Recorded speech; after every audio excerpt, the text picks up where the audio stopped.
No way.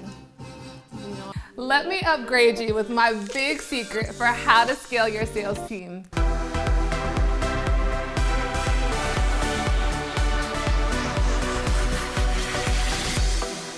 Scaling your sales team is a great challenge to have. It means that you're ready to accelerate revenue for your business.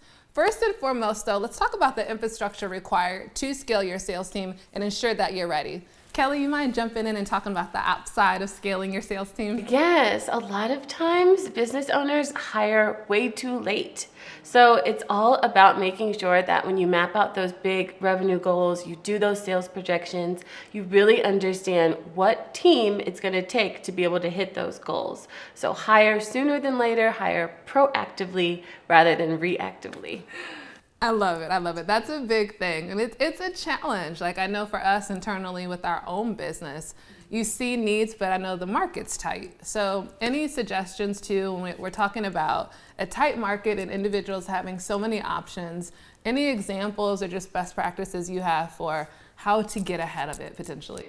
Yes, so when you're mapping out your sales goals and your revenue goals, you're really wanting to think like quarter to quarter, when is that big spike in delivery going to come, and how can I man my sales team and feed my sales team to be able to hit those goals, to be able to see that hockey stick growth. I love it. I love it. And then also we talk about scaling your sales team, and I know Cheryl and I are going to get into the juicy tidbits of the sales individuals in a second, but I think, Kelly, your expertise is critical and something that we skip over a lot. Any thoughts on culture and making sure that the people that you bring in are a good fit? Yes, absolutely. Culture starts at the interview process. Yeah, you're going to want to weave in what your culture is, what opportunities the sales team members are going to have just by being a part of your culture and your organization. They want that sense of camaraderie. They want to learn from each other. They want to be able to grow and level up and understand that the business is really going to invest in that growth. So I definitely think it starts sooner than later. And then once they're in the organization, I think it's about making intentional touch points with them so that they know that they're human. We do have these growth goals that we want them to be able to hit, but they're humans too, and they need to know that they're seen, heard, and affirmed. I love it. I love it. I was just reading an article that was talking about in today's day and age, how there's just a heightened sense for community and belonging. And I know that's arguable, right? So we might have always wanted that, but for whatever reason, the market is more receptive to it because it's being forced to respond to those needs. So I definitely appreciate that. I think for me too, once someone's on a team, when I think about scaling a sales team, one of the big mistakes I see is that entrepreneurs literally don't have a sales process that is scalable, right? It's I find that a lot of times they are trying to model what one contributor has done. Like I have one amazing salesperson, they're hitting quotas, they're doing a great job. I call it the Wild Wild West, right? Like if I listen to different sales conversations, everyone's doing their own thing and you're just leaving it to chance. And I think as you look at scaling your sales team, you really have to audit and take inventory of what is our team doing, and then how do we make this a replicable process? One of the things that I believe is that systems create freedom, right? And systems create predictable results. Because you could have a system and it may not hit your desirable results, but at least if we know we followed these 3 components, well, let me tweak this one component and see if it'll help me get to my result, instead of I have all these different salespeople throwing spaghetti at a wall and we're hoping we're going to hit our goals. So when I look at the secret for how to scale your sales team, I think really it's taking inventory of your sales process, seeing what works, documenting it. Yes. In today's day and age, it needs to be a digitized sales playbook. It needs to consider your tech stack, your CRM, what the touch points should be, your value proposition, how you're positioned in the market. It should talk about your buyer. We really should consider thought leadership and personal branding. When you're looking to scale your sales team, I think it's really important to invest in the thought leadership of each individual contributor. You should have basically like an army of personal brands, because we know that buyers are looking to do business with trusted advisor. So for me, I feel like that piece is important.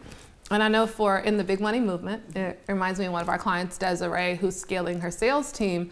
And she's doing the work of, okay, when, for instance, when I host an executive roundtable, here's the language, here are the individuals we're going to invite, here's what the emails look like. So she has all of these talk tracks so that she can set up her team for success. So I'm thinking about the mirror image of that, right? So what the client experience is. And I think a lot of times what I really enjoyed is we had a discussion yesterday about how important it is to be able to scale and, as you said, like replicate the process, right? And be sure that that customer experience is duplicatable across, right? So you want the uniqueness, but you want it to be scalable, and you don't want one client getting something and then another client is not, and then just by chance they talk to each other, and it's Right. like, well, I didn't get that from my particular provider. Right. So I think that's a really key point, Yes. is to be sure there's some unique differentiator in there. Right. And your clients just need to feel like they're special. I know that in previous lives I've worked at companies where I think some of the clients thought they were the only client, which I always kind of had to weigh out, right? Because you want the client to feel like they're the only one, but at the same time, it's important to be able to scale and help them understand that, there's a flow here and all those things. So it's a really fine line when you talk about the customer experience and what that looks like. And I think also boundaries. So we work with entrepreneurs and women entrepreneurs who work with corporate clients. And some of the decisions they're making as solopreneurs, to your point, don't lend to when you're serving many clients, right? And so they don't have healthy boundaries that they're following with their clients, which is why they experience scope creep, and they're going way beyond the realms of the terms of their contract. And in many cases, they are the chief salesperson, right? They're doing all the things. They're doing what we call doer seller. Yes. They're the salesperson and they're doing delivery. And so to your point, and I can definitely relate to this. I had, when I was scaling my business, I had a client where he had met me at an event and he asked to work with me, and I ended up doing a sales playbook for him, and he was used to just me working with him. And in the time that we were working together, my team grew. And so when I would try to introduce other people to him, he's like, who are these other people? like that's cool that your team's growing, but me and you? This is our thing. And some of his expectations are like, well, will you come to my office? Will you do this? And to your point, it was like, the team has grown. The needs of the business have grown. I want you to feel special. I want to honor our contract. I want you to know that I'm still going to over-deliver, but I am not an employee, right? And so to your point, when you're scaling your sales team, that can be something to consider. And one of the things, I wonder your thoughts on this, as you're scaling, I would typically look at scaling. I feel like scaling new business focus is easier than the retention upsell side. So this is a good point to bring up, like if we talk about delineation between sales roles. So I look at new business development as the person who's prospecting, creating new relationships, closing new deals for the business. And I think of the retention side, or customer client retention, is almost like an account manager, someone who's already been in checkpoints with the client, and they're finding new opportunities to expand our work. So whether we're going to renew with a new contract or we're going to add more to the existing contract, that's kind of their role. And I feel like it's, from my perspective, it's harder to scale that with new people, because now you have to introduce new people to existing clients.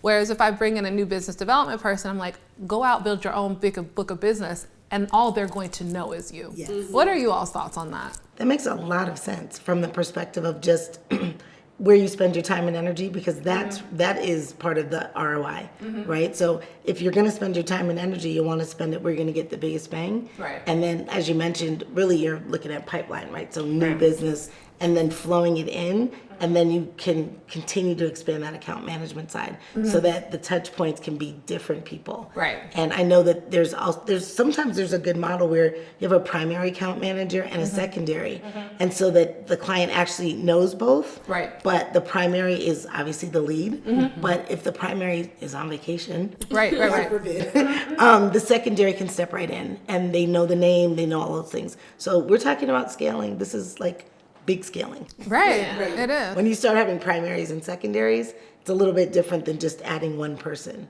It is. It is. And Kelly, for us, I know for our team, our account managers are more in an ops role. They're more in a service delivery role, but they're able to identify opportunities to expand or graduate our clients into other programs. So it's interesting. I don't even know if they would call it sales. No. So I do want to talk about, like, scaling your sales team doesn't mean you have people pounding the door, right? Like, you know, knocking on doors or making cold calls. Any thoughts on, from you, like, I feel like you definitely are like, I'm in ops, but I think you're an amazing salesperson from that perspective. We've talked about this. How do you see it? I love that a part of your leadership is all about just like sharing your vision and really exposing me and the ops team to the client. So we're interacting with the client, we understand the coaches, we're able to see the product. And so we're so close to the product and the way it's delivered that I can go into any room and speak to why they should work with us. No, you're right. You do it really well. And I think that's something worth demystifying, because I think sometimes the perception of who your sales team is doesn't have to look like the slick talking car salesman, right? Like, there's, especially in this day and age with social selling, it also makes me think of, Kelly, when we talked about the vision of our company, we talked about having a company where everyone has sales capabilities, maybe not responsibilities, but everything is influencing whether we're going to attract or retain our clients. And so having a culture where everyone understands that this isn't one salesperson, we are all a part of the influence of growing our business, and you never know how your touch point might be a part of that. Yeah. Scaling is all about not just scaling the actual sales team, but it's about like who's supporting the sales team, who's leading the sales team. We have to think about all of those key players so that we can truly scale. So Kelly, you definitely hit on the big secret. When we're looking at scaling our sales team, especially for entrepreneurs or small business owners, it may not need to be hiring a full-time salesperson. It might be adopting a culture to see how existing team members can contribute to revenue growth. I'm LizJSimpson. I don't know why I just turned into the anchor woman, but I'm LizJSimpson, and we're going to continue this conversation, because if you are going to adopt a culture of everyone carrying sales responsibilities, we need to talk about what's the most important part of the sales process. Click that video now before you lose it. We'll see you there. Click, click, click, click, click, click, click.